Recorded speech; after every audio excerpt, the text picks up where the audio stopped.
వైవిధ్యమైన కథలు, పాత్రలతో ప్రయోగాలు చేస్తుంటారు విజయ్ ఆంటోనీ. ఆయన నటించే ప్రతి సినిమా తెలుగులోనూ విడుదలవుతుంది. తాజాగా ఆయన నటించిన crime thriller Maargan, the black devil Tamil, Telugu భాషల్లో ఒకేసారి విడుదలైన ఈ చిత్రం ఎలా ఉంది, ఎలాంటి థ్రిల్ పంచిందో తెలుసుకుందాం. కథేంటంటే, హైదరాబాద్లో రమ్య అనే ఓ యువతి దారుణ రీతిలో హత్యకు గురవుతుంది. శరీరమంతా కాలిపోయినట్లుగా నలుపు రంగులోకి మారి ఉన్న ఆమె మృతదేహాన్ని ఓ చెత్త కుప్పలో కనుగొంటారు. దేశవ్యాప్తంగా సంచలనమైన ఈ కేసు ముంబై అడిషనల్ డీజీపీ ధ్రువ కుమార్, విజయ్ ఆంటోనీ దృష్టికి వస్తుంది. గతంలో తన కూతురు కూడా ఇదే రీతిలో హత్యకు గురవడంతో రమ్య కేసును వ్యక్తిగతంగా తీసుకుంటాడు. దాన్ని స్వయంగా పరిష్కరించేందుకు హైదరాబాద్ పోలీస్ శాఖ సహకారంతో అనధికారికంగా టీంతో రంగంలోకి దిగుతాడు. హత్యకు సంబంధించిన చిన్న చిన్న ఆధారాల సాయంతో డి అరవింద్, అజయ్ దిశాన్ అనే కుర్రాడిని అదుపులోకి తీసుకుని విచారణ ప్రారంభిస్తాడు. ఈ క్రమంలో అరవింద్, అమ్మాయిల హత్యలకు సంబంధించి కొన్ని అనూహ్యమైన విషయాలు వెలుగులోకి వస్తాయి. మరి అవేంటి? నగరంలో జరుగుతున్న హత్యలకు అరవింద్కు ఏమైనా సంబంధముందా? ధ్రువ కూతుర్ని హత్య చేసింది ఎవరు? ఈ కేసును పరిష్కరించే క్రమంలో ఆయనకు ఎలాంటి సవాళ్లు ఎదురయ్యాయి అన్నది మిగిలిన కథ.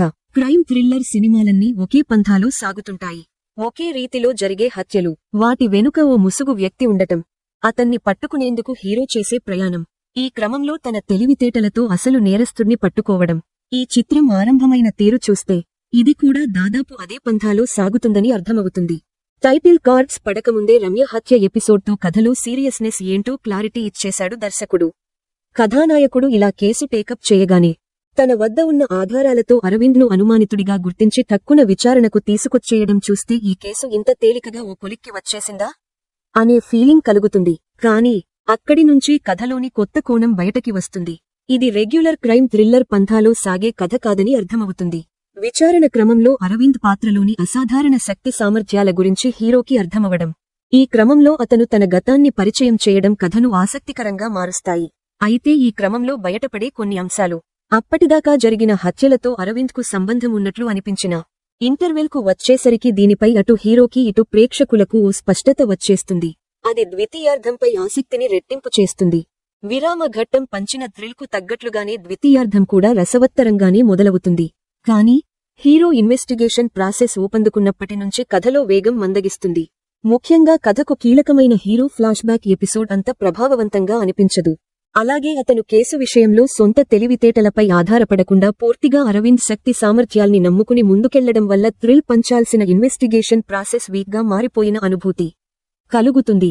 అరవింద్ తనకున్న అసాధారణ శక్తులతో హత్య కేసులోని కీలక విషయాల్ని బయటపెట్టే తీరు ఆరంభంలో థ్రిల్లింగ్గా అనిపించినా ఓ దశ దాటాక దర్శకుడు మరీ సినిమాటిక్ లిబర్టీ తీసుకున్నాడేమో అనిపిస్తుంది. ఇక క్లైమాక్స్ కాస్త సాగదీశాడేమో అనిపిస్తుంది. సైకో కిల్లర్ ఎవరన్నది ప్రేక్షకులకు స్పష్టత వచ్చినా అతను అలా చేయడానికి వెనునుకున్న కారణం ఏమంత కొత్తగా ఉండదు. ఈ తరహా కథలు విజయ్ ఆంటోనికి కొట్టిన పిండే. ఇందులో నటుడిగా తనకు సవాల్ విసిరే అంశాలేమీ లేవు. పోలీస్ పాత్రకు తగ్గట్లు ఆద్యంతం సీరియస్గా ఒకే లుక్లో కనిపించారు. అజయ్ దిశాన్ పాత్ర కథకు కొత్తదనాన్ని అద్దింది. ఆరంభంలో సైకో కిల్లర్లా ప్రతినాయక ఛాయలున్న పాత్రగా కనిపించిన తను ద్వితీయార్ధానికి వచ్చేసరికి ఓ మినీ సూపర్ హీరోలా అలరించాడు. సముద్రఖని అతిథి పాత్రలా అలా మెరిసి ఇలా మాయమయ్యారు. విజయ్కి సాయపడే పోలీస్గా బ్రిగిడ సాగా ఆకట్టుకుంటుంది. ప్రీతిక, వినోద్ సాగర్, దీప్సిక తదితరుల పాత్రలు పరిధి మేరకు ఉంటాయి. దర్శకుడు కథను ఆరంభించిన తీరు ఆకట్టుకున్నా ముగించిన విధానం సంతృప్తినివ్వదు. విజయ్ ఆంటోనీ సంగీతం కథకు అదనపు బలాన్నిచ్చింది. యువ ఛాయాగ్రహణం ఆకట్టుకుంటుంది. నిర్మాణ విలువలు కథకు తగ్గట్లుగా ఉన్నాయి.